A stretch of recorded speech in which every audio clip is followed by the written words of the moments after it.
Well, thank you very much. It is great to see everybody again. Very happy that we are back. Thank you to our brother Nu for sharing that awesome communion.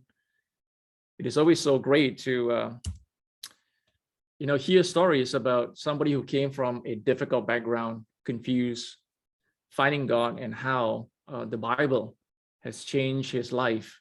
And now 21 years later, he lives a very different life because of God. If you are like me, you celebrate Chinese New Year, I hope that you had a great time with your family. This was a picture that we took.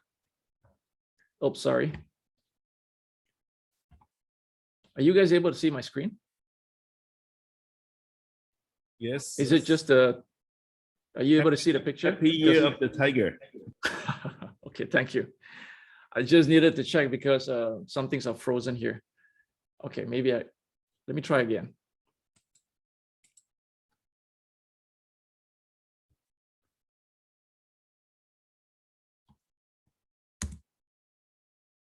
Okay, just give me a sec.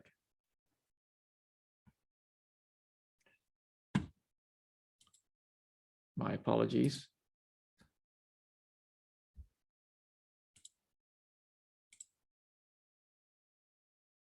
Okay.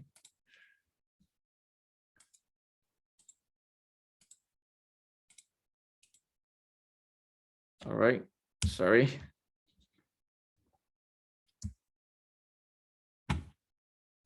I think you see a white screen, right?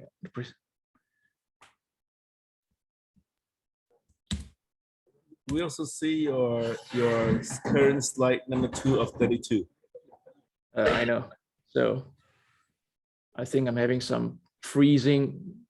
The computer seems to be freezing. Let's try again.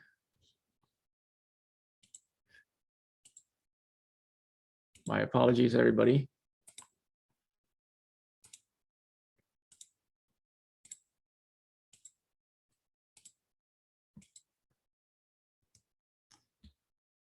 Okay, everything okay? So this is a picture of a family, of my family, my dad, his wife, my brother, my sister, and obviously all of our children. So if you celebrate Chinese New Year, well, once again, I hope you had a wonderful time with your family. Today, we're going to continue with our series on the return to God. And today, the title of the message is The Faithful God. I love this title because it's a perfect description of who our God is. And I think God's faithfulness to his children, it's truly beyond our imagination. A quick summary of what we've covered. In our last sermon, we learned about how the temple at this point in time in the history of the Jews had been rebuilt, and that the worship of God had been restored, and that the Jews who returned from the exile, unfortunately, even though the temple was rebuilt and the worship was restored, they were still living like pagans, and sadly were still involved in what the Bible called detestable practices of the people around them. What we learn is that when we decide to only have a casual relationship with God, that is what happens. That is why the only kind of relationship God is interested in forming with us is the committed kind. And brothers and sisters, if you think about it, the healthiest kind of relationship in our lives are the ones that are built, that are born out of devotion to one another. It is one where our commitment to each other is based on love, trust, faithfulness, and not obligation. That's what a committed relationship brings to us if we are willing to put in the investment. Having a casual relationship with God is dangerous because that means we do not care much about the quality of that relationship. And often we don't see how bad things actually are. So that was what happened to the Jews. which led them to eventually to forgetting much of what God had passed on to them. Because we all learned that, a casual relationship can lead to a forgotten relationship. No one likes to be forgotten. How much more God, who has done so much for us. So, do we remember God much throughout our days and weeks? Is he an integral part of our lives? We learn in the book of Psalm 1 how God loves the man or the woman who delights in his word. Because the Bible says that he sees to it that they never wither. If they are like a tree, their leaves don't turn yellow. They don't wither. They don't wither spiritually because they are like a tree planted by streams of water.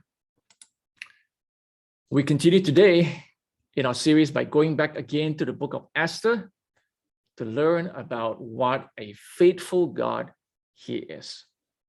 Amazingly, we're going to learn this from a book that never once mentioned God in all the chapters. And I hope today's lesson will inspire us to love God even more. The first point for today is that God is perfect in faithfulness. Perfect in faithfulness. No one like him. In the book of Esther, in chapter 2, verse 9, it says, when the king's order and edict had been proclaimed, many girls were brought to the citadel of Susa and put under the care of Haggai. Esther also was taken to the king's palace and entrusted to Haggai, who had charge of the harem. The girl pleased him and won his favor. Immediately, he provided her with her beauty treatments and special food. He assigned to her 7 maids selected from the king's palace and moved her and her maids into the best place in the harem. So this is a passage that gives us some clues as to not just the fact that Esther was a beautiful woman, but her character as well. When she was brought into the king's palace, she was separated from her adopted father, Mordecai. So therefore, Mordecai could no longer guide her on a day-to-day basis because obviously he was not allowed in there. So Esther was left to carry herself on her own.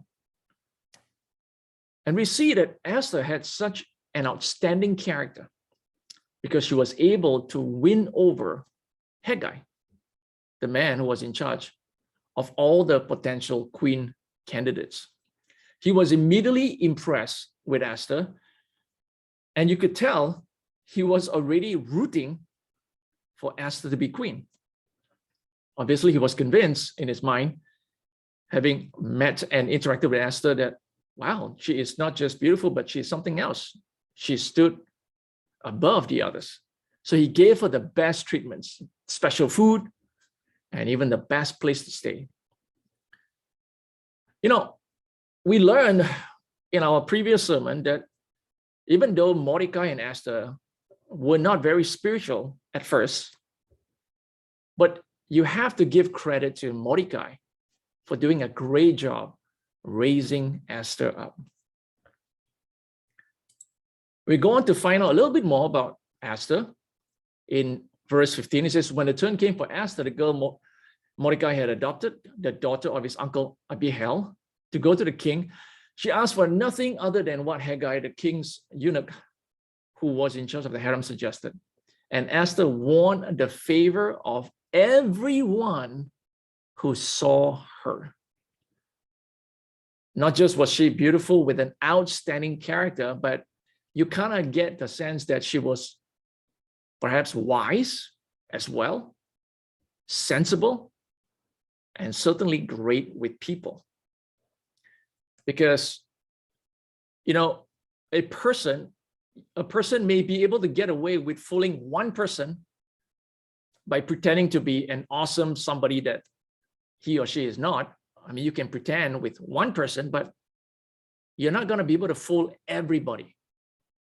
The Bible says that Esther was able to win over everybody. So you get the idea that She wasn't someone who was just trying to be pretentious just to win over Haggai because he was the guy in charge, but she was able to win over even the lesser people, maybe the servants. It's very clear that everybody loved her. Esther, as you know by now, was, because the king was looking for a new queen, she was amongst the most beautiful girls brought in from all over Persia. And she wasn't the only beautiful one, may not even have been the most beautiful. And so beauty alone could not have been the only thing that separated her from the rest, because people needed to see the beauty that was on the inside of Esther as well. And we kind of learn a little bit about King Xerxes, the king of Persia at that time. You kind of get a sense that this guy wasn't so bright, but even he could see Esther was beautiful on the outside and the inside, and he was immediately attracted to her. So as I read between the lines and I look at these characteristics of Esther, isn't she impressive? Wasn't she an outstanding person? In any parts of the world, these qualities are sought after by any and everyone. What else could you ask for? I mean, beautiful, outstanding character, wise, sensible, great with people. What else could you ask for? In most parts of the world, in fact, probably in every part of the world, these alone are more than enough to get the attention that you want the world to give you. These alone are enough to bring you places. And because that's how the world sees people, right? I mean, men or women, especially by the first quality on the outside. And while Esther was an incredible person with all these qualities, these were not what got Esther into God's book. I mean, for there were probably others with similar qualities as well. But we learned it was Esther's decision to be faithful in spite of being fearful that made her stand out in God's eyes. Because, we read about how, Esther here speaking, all the king's officials and the people of royal provinces know that for any man or woman who approaches the king in the inner court without being summoned, the king has but one law, that he be put to death. The only exception to this is for the king to extend his gold scepter to him and spare his life. But 30 days have passed since I was called to go to the king. So we learned in the last sermon that Esther needed to step up to save her people. The problem was this law. She had not been summoned by the king, and she was initially very fearful and very reluctant to do her part to save her people. But eventually, after much prayer, fasting, she made the decision. I'm going to do it. If I perish, I perish. We have to remember that Esther was still pretty young at this time, and to suddenly be elevated to the position of a queen is not easy. That alone is a huge jump in responsibility for any young person. Secondly, her fear was genuine. It wasn't exaggerated. It was not made up. And even though we know that she had a great character, she was wise and sensible with people, anyone in this position would be afraid because you don't know how the king was going to respond. She needed a bit of time, but eventually she made the decision, I'm going to do what it takes. If I perish, I perish. Think about it. How many people would walk away from God's calling for way less than what Esther was facing? We all have different challenges as Christians. Were there responsibilities? Was there a calling from God that you walked away from because of some challenges you were facing? Because none of us probably face a challenge of having to consider life or death. Esther had that. So Esther's problem was that she could die. So Christians, how often have we given up on God's mission? How often have we given up on God's calling for something less than that? Maybe it was because we felt it was too troublesome to go the extra mile to reach out to someone. Maybe we felt it was too uncomfortable to help another disciple to grow because that would mean I have to sacrifice my time, my energy, risk rejection. Maybe it's because we were unwilling to give up time and energy. We all go through different challenges as Christians. Let's remember what Esther had to go through and be inspired by her. But you know, what Esther faced also made me ask the question, why does God's missions always seem impossible? Why is it that the mission or the calling from God sometimes seem like it is so difficult? Esther had to weigh, wow, am I willing to die for this? Why is that so? Well, I think it's because these missions that God has called us to are only meant to be done with God involved. From the time of Moses, when he was called to go back to Egypt, I mean, he had a conversation, a discussion with God with the intention of telling God at the end, please send somebody else. Because he's thinking, I'm already settled. It's been 40 years I've left Egypt. My life is so comfortable. You now want me to go back and face this new Pharaoh? I don't even know what's going to happen. Or David having to face Goliath, 9 foot tall, and he was just a kid. Why is it that this mission seems so ridiculous? Because God meant for us to go into these missions with him. They are designed to only be done involving God himself. So that when they are completed, because we rely on him, because we pray consistently to God to help us, we can then, through the experience, grow in our love for him, grow in our gratitude, our appreciation, and certainly grow in our faith in God. Because certainly when God helps us through what was seemingly an impossible mission, we can only grow in our faith in him. And these growths strengthen our Christian lives so that we can continue to have the strength to be faithful to him. So that when we die, we will see God. So by every mission we complete with God, the stronger as Christians we become, the greater our chances of completing our journey on earth faithfully so that we can go home to God. Because only God knows the journey and mission each one of us must take that would bring us home to him. And certainly while we are on earth, that would bring us closer to him. And if you think about it, Esther and Mordecai came from a place where they were not very connected with God. They were not very spiritual. Perhaps this was exactly the mission that they needed, wasn't it? How else could they have woken up to see their need for God? That God was faithful to them even when they were not.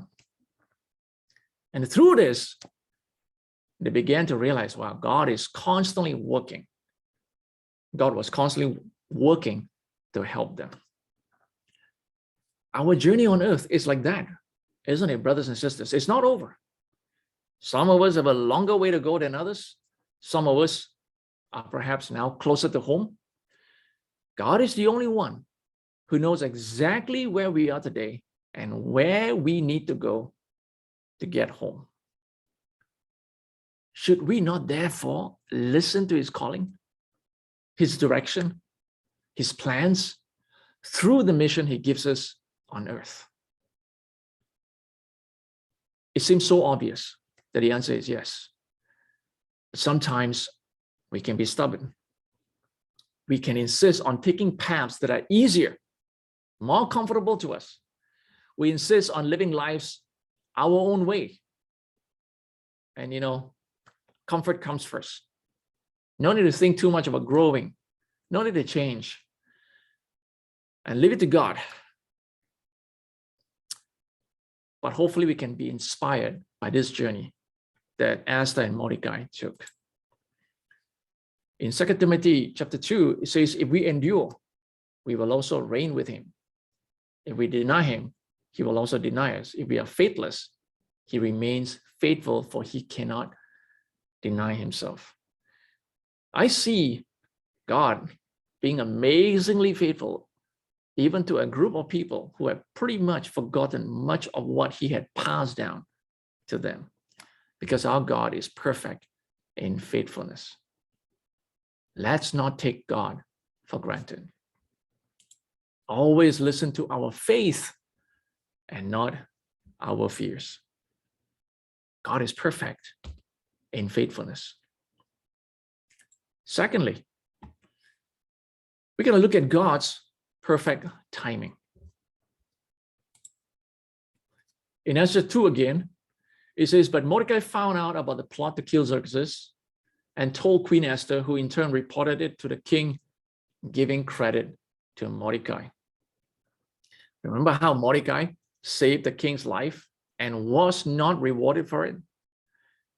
In the very next chapter, in verse 1, it says, after these events, King Xerxes honored Haman, son of Hammedatha, the Agagite, elevating him and giving him a seat of honor higher than that of all the other nobles, almost like the second guy.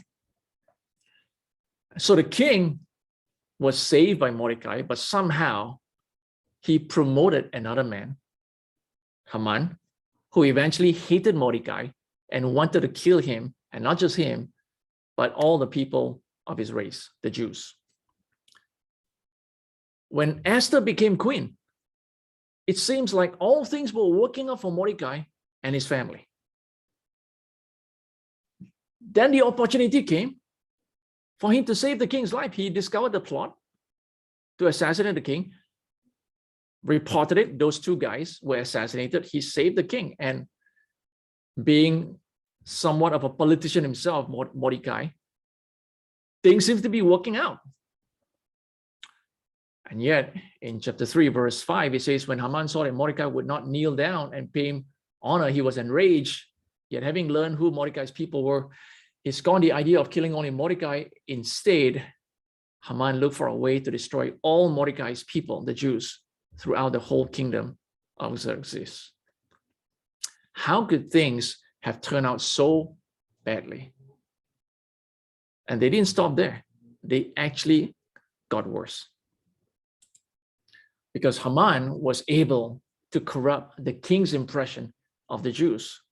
In verse 8, there is a certain people dispersed and scattered among the peoples in all the provinces of your kingdom, whose customs are different from those of all other people, and who do not obey the king's laws. It is not in the king's best interest to tolerate them. If it pleases the king, let a decree be issued to destroy them, and I will put 10,000 talents of silver into the royal treasury for the men who carry out this business. And for some reason, Xerxes believed Haman.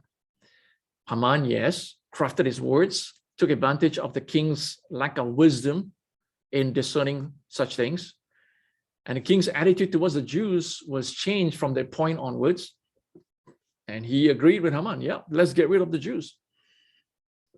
Sometimes things don't seem to work out, even when you try your best to do everything right. And it seems like life is unfair and God is unfair. Things were not looking good for Mordecai. This was Haman's wife. His wife Zeresh and all his friends said to him, have a gallows built 75 feet high and ask the king in the morning to have Mordecai hanged on it. Then go with the king to the dinner and be happy. This suggestion delighted Haman, and he had the gallows built. And this is what the gallows actually looked like. Obviously, 75 feet, it must have been longer. The length of the gallows, 75 feet, was excessive. It was more than just to execute someone. It was a display of power. I mean, obviously hanging the body of his arch enemy through that long stake was a declaration. Don't mess with me. So Mordecai was to be impaled on this huge stake the next day. So let's look at the summary.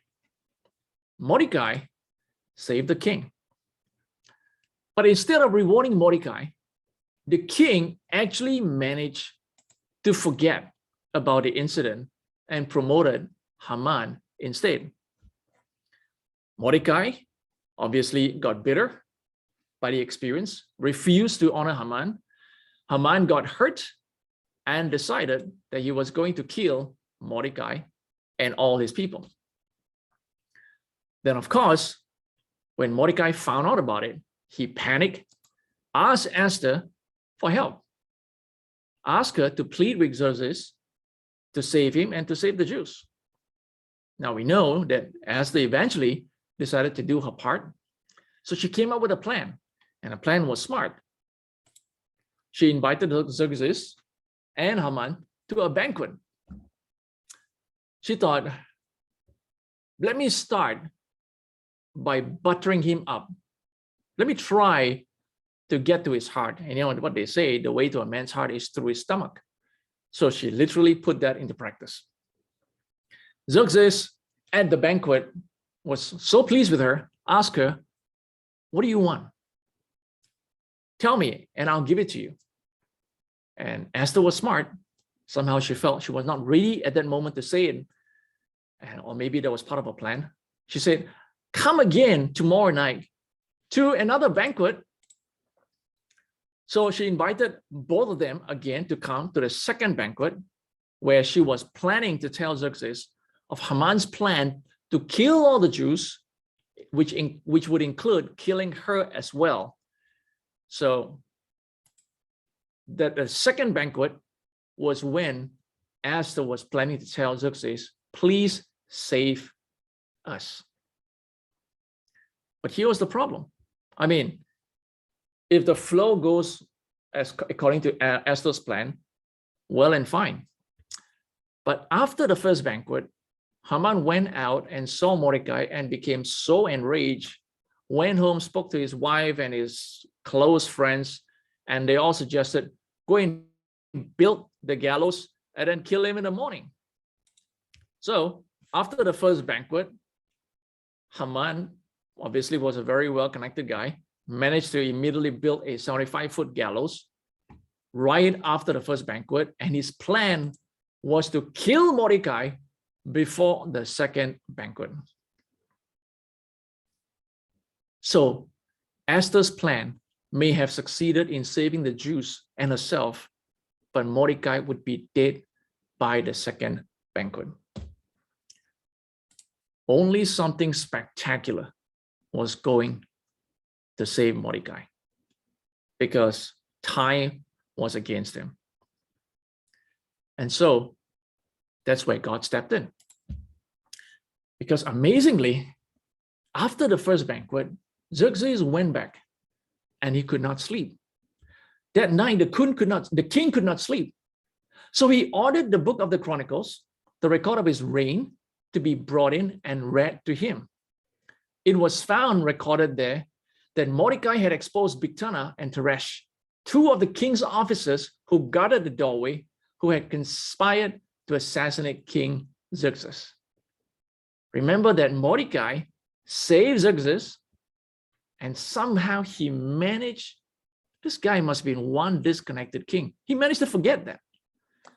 And he had completely forgotten about that. And so after the first banquet with Esther, he went back, and for some reason, he couldn't sleep.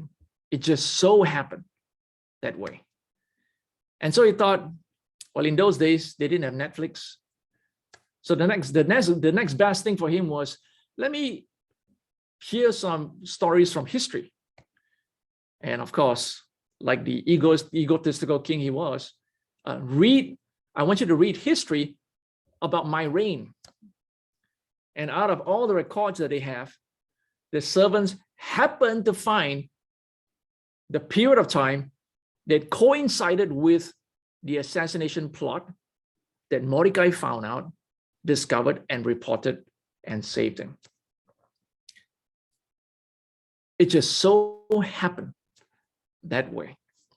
And of course, when the servants read out this story to him, he remembered. And he said, what honor and recognition has Mordecai received for this? The king, for the first time, finally asked if Mordecai had been justly rewarded for saving his life. The servants knew the answer immediately, of course, and said, nothing has been done for him. This guy did not so much as receive even a meal for what he did. Saving the king's life, it's a big deal, don't you think? And just then, about that time, Haman enters at just the right time. The king said, who is in the court? Now, Haman had just entered the outer court of the palace to speak to the king. Sure enough, he got up first thing in the morning was to ask the king, please let me kill Mordecai. And before he came, Mordecai was reminded, this guy saved my life, Mordecai. To speak to the king about hanging Mordecai on the gallows he had erected for him. His attendants answered, Haman is standing in the court. Bring him in, the king ordered. So the king said, when Haman entered, the king asked him, what should be done for the man the king delights to honor? Of course, Haman must have thought, it's got to be me. The king, surely the king wants to honor. Who else would the king honor but me? I'm his second guy, right? Who is there that the king would rather honor than me?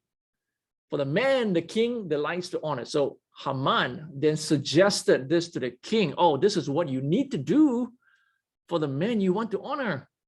Have them bring a royal robe the king has worn and a horse the king has ridden, one with a royal crest placed on its head.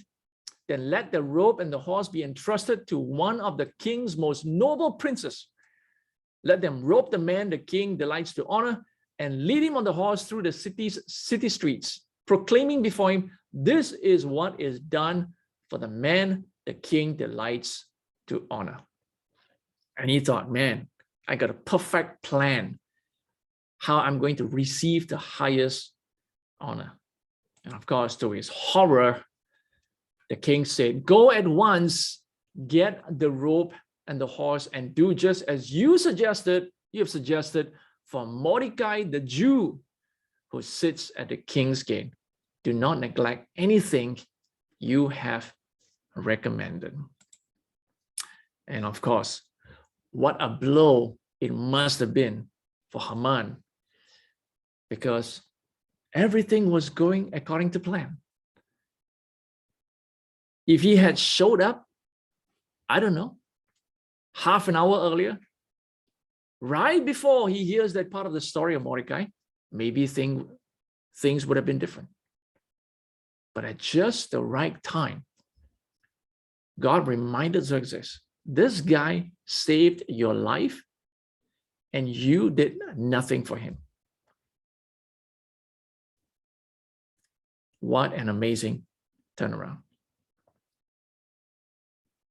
Just lucky? Or was it all according to God's timing? Because as far as Mordecai was concerned, nothing is going according to plan. I thought that when Esther became queen, everything is going to be rosy. Things are going to be smooth sailing for me and perhaps my people from then on. Just went downhill. And he must have felt like, man, life is just unfair. This is not how it's supposed to be. I did a good thing. That's how Mordecai saw it. That's how perhaps all of us would see it. How else would we see it differently? And yet, God was busy working in the background. How differently would things have turned out had Xerxes remembered what Mordecai had done and rewarded him earlier already? Well, obviously we'll never know, but this is my guess. I think first of all, it's very likely that Mordecai and Esther would not have turned to God. There would have been no crisis.